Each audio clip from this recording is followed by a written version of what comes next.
I tell you what, for many years in the church, I think we've missed the boat. Because we talked about giving as a means of meeting needs in the church. We joke with people about, you bought your seat right there, didn't you?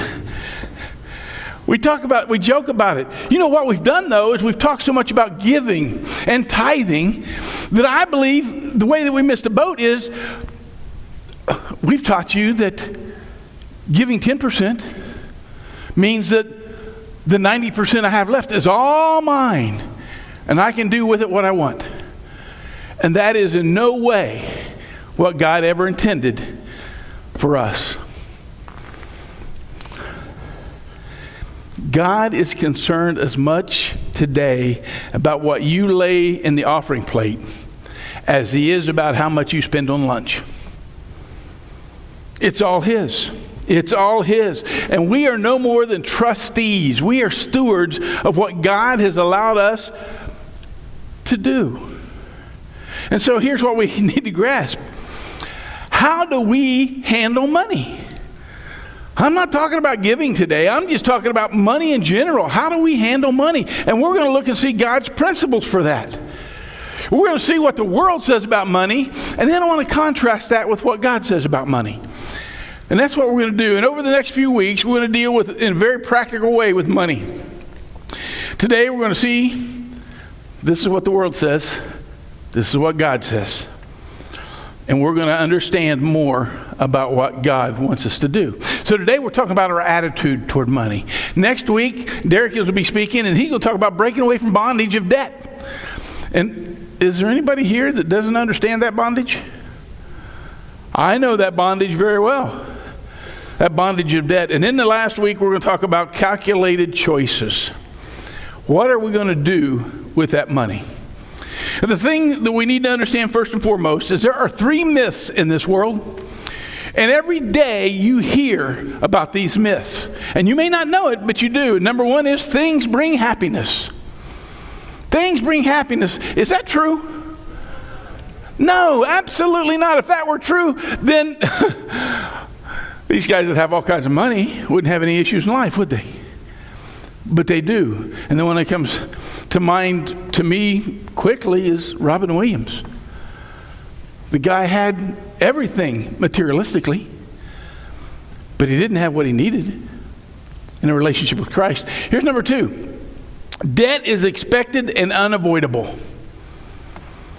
That is one that my son bought into very heavily before he was married. He came to me one day and said, "Dad, how do I get a credit card?"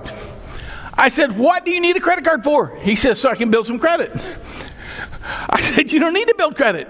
If you can pay for what you're going to get before or without using the credit card, that's what you do."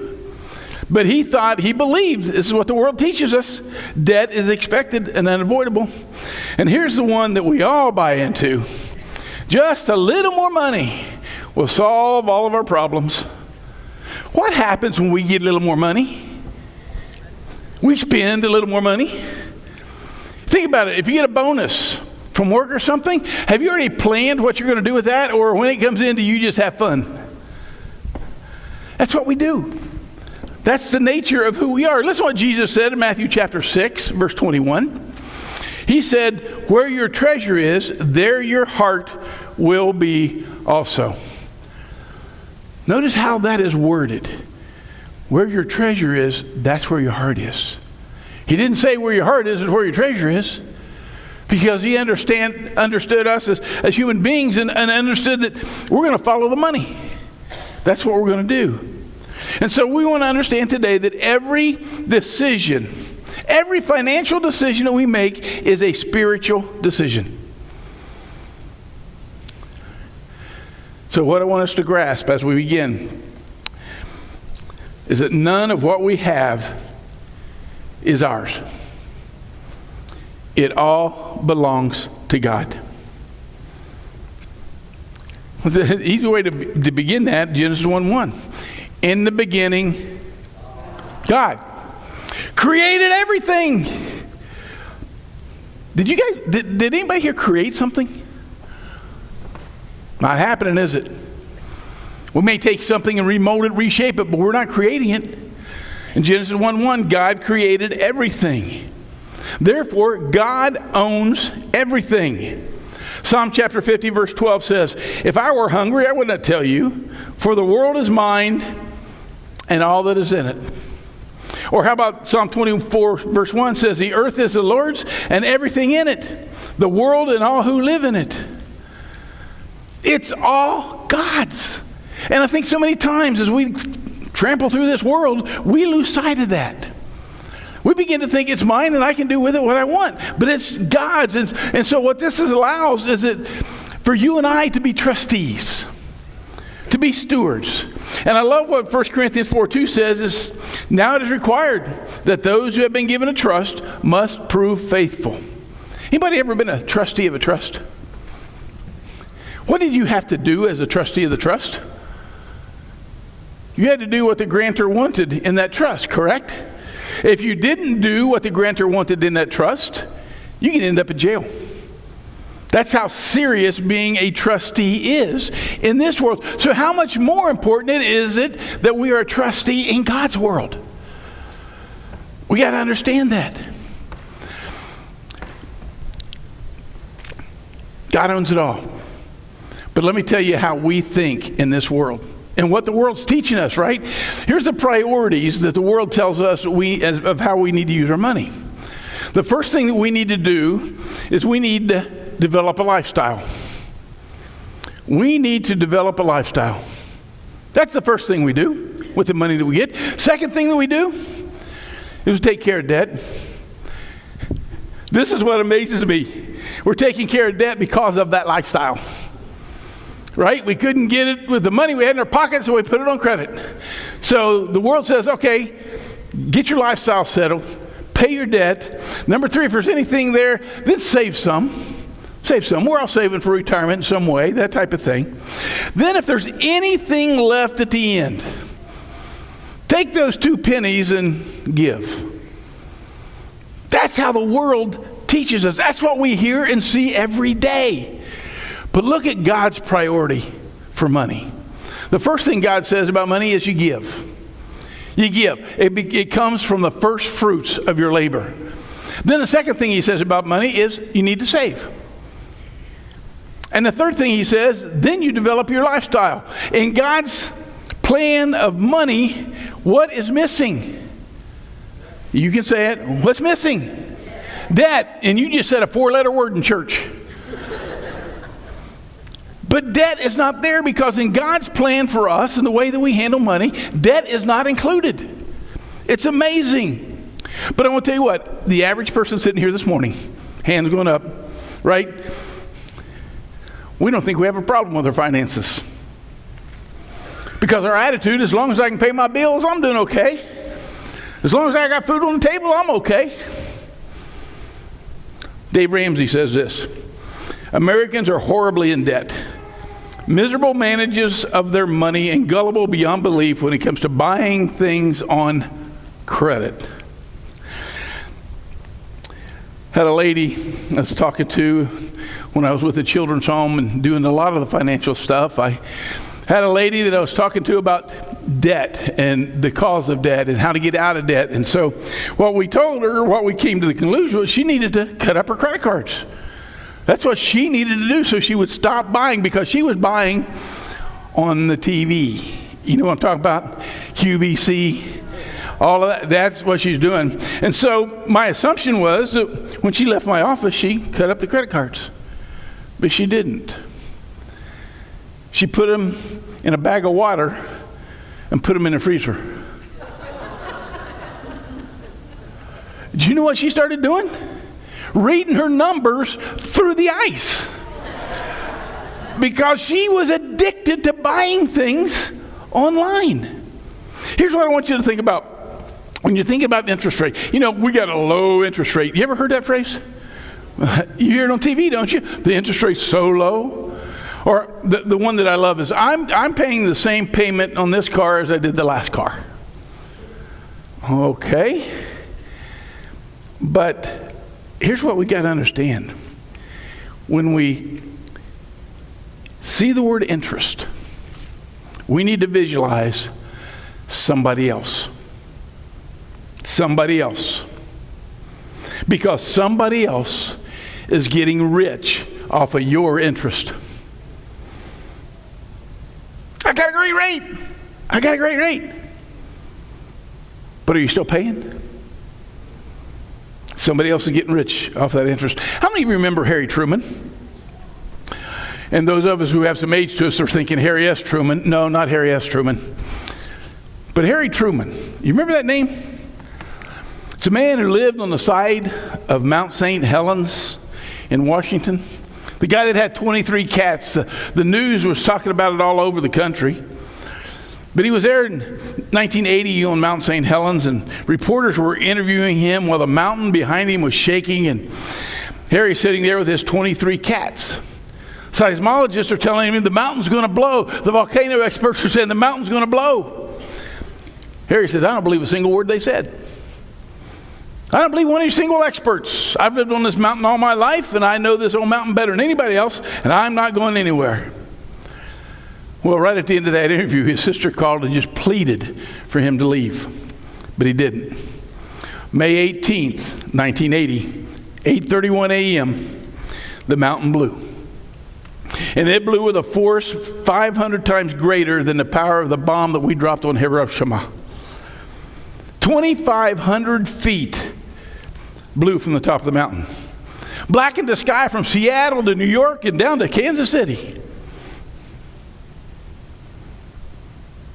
No one's ever seen Harry since. Nor have they seen those 23 cats, because Harry thought he knew it all. And folks, that's where we sit this morning. We think we know about money. And I will tell you, I did not have any kind of finance class in high school. I didn't have a budget class in high school. I didn't have a budget class in college. I wish I knew back then what I know today about money and its effect on my life. And I don't just mean what I can buy and not buy. It has a great effect on our lives. 1 Chronicles chapter 29, verses 10 to 14. David praised the Lord in the presence of the whole assembly, saying, Praise be to you, O Lord, God of our father Israel, from everlasting to everlasting. Yours, O Lord, is the greatness and the power and the glory and the majesty and the splendor, for everything in heaven and earth is yours. Yours, O Lord, is the kingdom. You are exalted as head over all. Wealth and honor come from you. You are the ruler of all things. In your hands are strength and power to exalt and strength and to give strength to all. Now, our God, we give you thanks and praise your glorious name. But who am I and who are my people that we should be able to give as generously as this? Everything comes from you, and we have given you only what has come from your hand. The key here is the sovereignty of God. God owns it all. If you and I are going to have financial success in our lives and understand how to deal with money, then we need to do the same thing. We need to understand and acknowledge the sovereignty of God. He owns everything. But there's some battles that'll come against us. Let me just share a couple lies with you that sound like truths. The first lie is this: all the church talks about is money. How many of you believe that? Let me see your hands. You don't? Good. We'll start talking more about it. No, but the idea of talking about money. No, the church can be accused of talking about giving, but the church does not talk often enough about money. As a matter of fact, I've not done a financial series since 2017. So you've had quite a break. But now we're back at it. We don't talk enough about money. You know, Jesus, when he was walking around this earth, only talked about one thing more than he talked about money: love. That's all he talked about more than money. Everything else falls below the money. You got love, which is way out beyond everything else. Then you get money, and then way below everything else, or way below money is everything else. Do you know that we as Christians are some of the worst money managers in the world? That's statistically speaking. Do you know who the worst risk for banks to loan to is? The church. The church.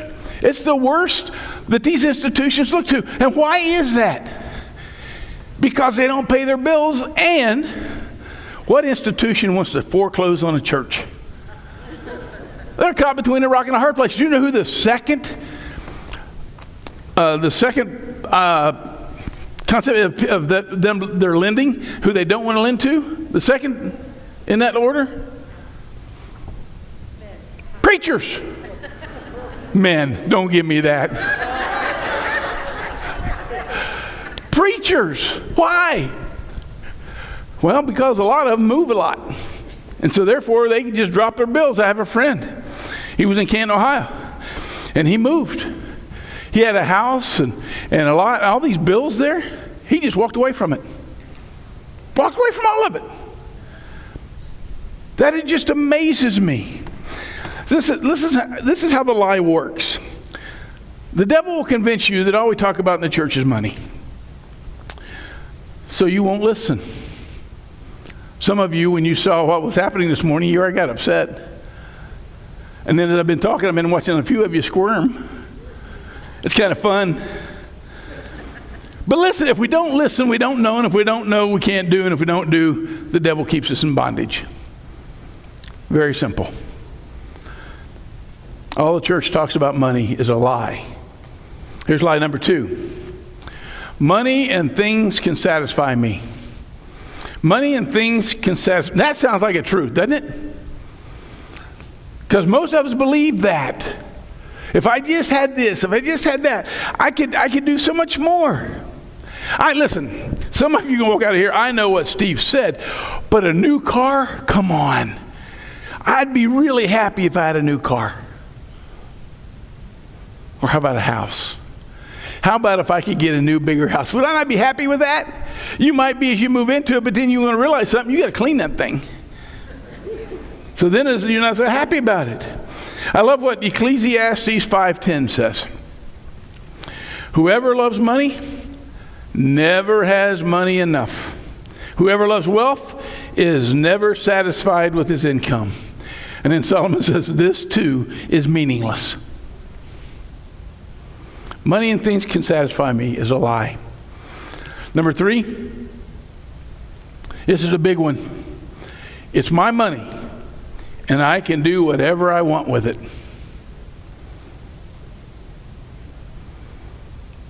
That's a lie. But that's the one that we buy into the most. We don't give second thoughts to the things that we buy. We don't give a second thought to the credit card coming out. Because we just think it's ours. Proverbs 24:1 again says, Psalm 24:1 says, the earth is the Lord's and everything in it, the world and all who live in it. Jesus, and one of the times he was talking about money, he was in Luke chapter 12. We're going to begin in verse 16. He says, the ground of a certain rich man produced a good crop. And he thought to himself, what shall I do? I have no place to store my crops. Then he said, this is what I'll do. I'll tear down my barns and build bigger ones, and there I will store all my grain and my goods. And I'll say to myself, you have plenty of good things laid up for many years. Take life easy, eat, drink, and be merry. But God said to him, you fool, this very night your life will be demanded from you. Then who will get what you have prepared for yourself? This is how it will be with anyone who stores up things for himself, but is not rich toward God. Now, I don't want you to read in there something that's not there. I don't want you to read in there that God's saying, oh, you can't have nice things. That's not what he's saying at all. But when those nice things come before him, then we got an issue. Then we have an issue. When we die, all of our stuff goes to somebody else didn't even have to work for it. Think about that. It just goes on. Here's the traditional saying when you're talking about money. How many of you have ever seen a hearse going down the road with a U-Haul truck right behind it? I saw that. I'm hoping they weren't together, but it was a funeral from Herman's. The car was going down the road, and behind it was a U-Haul truck. It was hilarious. I'm too slow with my camera. I'm not like these kids. You know, they get pictures of that stuff real quick. But I wish I'd had a camera for the picture. Because it's like, we don't understand that. It's not ours. Job 121. Naked I came from my mother's womb, and naked I will depart. The Lord gave, and the Lord has taken away. May the name of the Lord be praised. Good or bad, doesn't matter. May the name of the Lord be praised. Now let me give you a couple truths that sound like lies. Truth number one. God is the one who determines how much money I have. Sounds like a lie, doesn't it? I determine how much money I have. I work for it. I get it. That's what we begin to think. But Deuteronomy chapter 8, verses 17 and 18 say, you may say to yourself, my power and the strength of my hands have produced this wealth for me. But remember the Lord your God, for it is he who gives you the ability to produce wealth, and so confirms his covenant which he swore to your forefathers to this day. God gives us the talents and abilities to earn money. Doesn't talk about the amount. Just talks about it in Matthew 6:33 is really the bottom line here. It says, seek first his kingdom and his righteousness, and all these things will be given to you. Really, you know what Jesus is saying? He's saying right here, don't run after the things that pagans run after. Put God first, and he'll take care of everything else. Why? Because he's the one who determines how much you have. Took me a long time to grasp that concept. But I truly believe now that God determines what Joan and I have. And we deal with it in that way. And so, as you sit here today, maybe it's time to change an attitude. Nebuchadnezzar, in Daniel chapter 3, he saw what happened with Shadrach, Meshach, and Abednego. And he said, their God has to be the God. So everybody has to honor their God, and anybody who doesn't will be put to death. Now that's Steve's paraphrase, but that's pretty much what it was. God has the power to shut down my income and to dry up my resources at a moment's notice. Now, many times when stuff like that happens, we immediately turn, it's the stock market's fault, it's my broker's fault, it's my fault, I did some stupid thing. No. Is God sovereign? Then his hand is in everything in our lives. And he has the ability to shut it off if he so chooses. And so he can do that. We need to change our attitude from money to God. Don't worry about the economy. Don't worry about the stock market. I just want to live my life in a way that honors and pleases God. That's what this life is about. Here's truth number 3 that we consider a lie. Giving to God is the only way out of my financial problems. Ooh. Right? Does that sound like a lie? If I don't have it, how can I give it? That's what we're thinking. Luke chapter 6, verse 38. Give and it will be given to you. A good measure, pressed down, shaken together, and running over, will be poured into your lap. For with the measure you use it, it will be measured to you. I've been in ministry now over 40 years. And when I was traveling for the children's home during a majority of that, I saw many people get into financial dilemmas. I saw them start to fall off and to become buried in debt. And I didn't understand. And then when I started working in ministry at First Christian Church in Canton, I got a better grasp.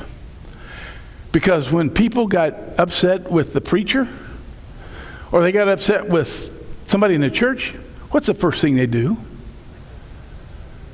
Pull back their money. The first thing they do is pull back their money. Now, I understand that as we're here today, that you probably would never disagree with me. If that's true, you're in the wrong church. But that's the way it is. The first thing they do is to take their money. And what I used to tell people, I had one couple in particular I went to see, they were giving a large amount of money to the children's home.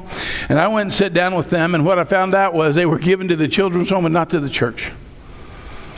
And I told them the first place they needed to give their money was the church, even if it hurt what they were giving to the children's home. My boss didn't like that. He liked that money. But when they did that, they began to lose the blessings from God because they were not giving to God what was His.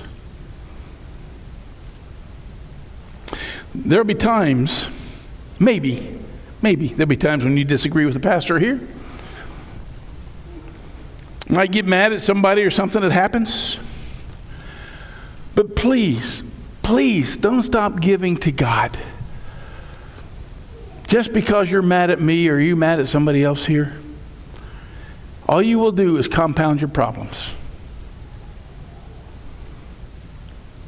Somebody's sitting here right now, I know, and they're saying, well, preacher, surely you aren't telling me with the problems I've got and the debt I've got that I ought to be giving back to God.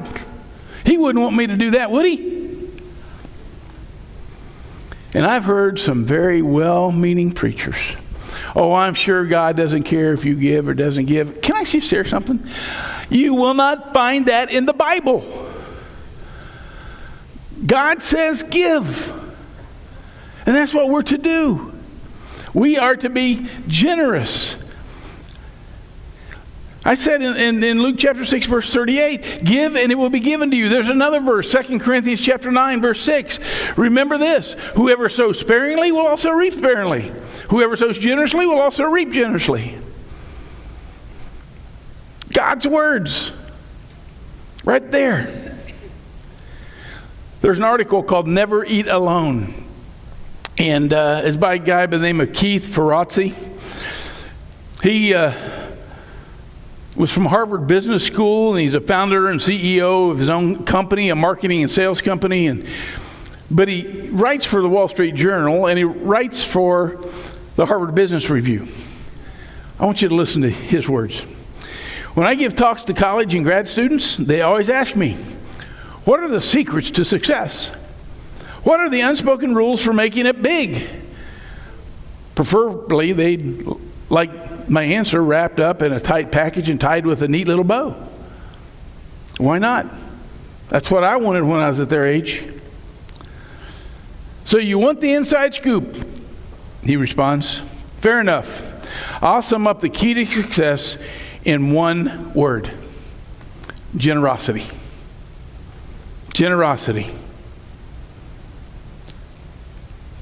Had a little lady one time when I was traveling for the children's home, and I was leaving her place to go to another place, and she was asking me about where I was going, and I told her, and she just stopped me as I was going out the door, and she looked at me and she said, Steve, you want to know something? You can't outgive God. You can't do enough because He's already done it. And I have lived by that. You cannot outgive God.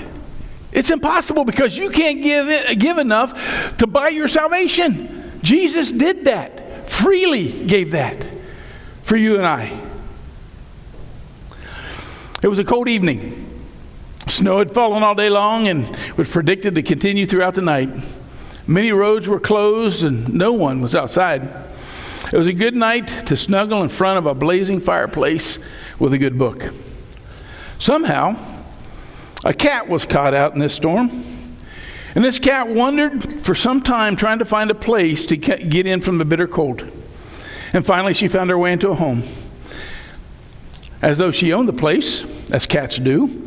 She walked right up to the fireplace, curled up for an evening sleep. This fireplace was like so many that we have today. Instead of a roaring fire, there was a large artificial fire on the hearth. It looked real, but it didn't give off any heat. It was ornamental purposes only. Several days later, the owner of the house arrived home and found this stray cat curled up before the fireplace, frozen to death. They went to sleep believing it would be okay because it was near the fireplace and what looked like a warm fire. And the mistake cost the cat her life. Can I just tell you that I think that's the way that many of us are in our spiritual life? We make the same mistake. We see and hear those lies and we jump on board with them. And we see and hear those truths, but they don't sound like truth, so we turn them away. Because in all essence, what we're saying is, I know better.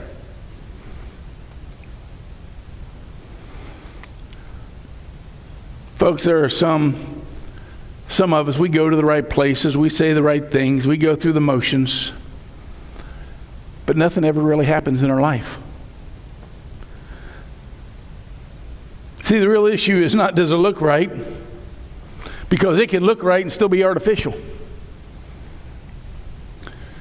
The first step to understanding our money is to adjust our attitude and acknowledge the sovereignty of God.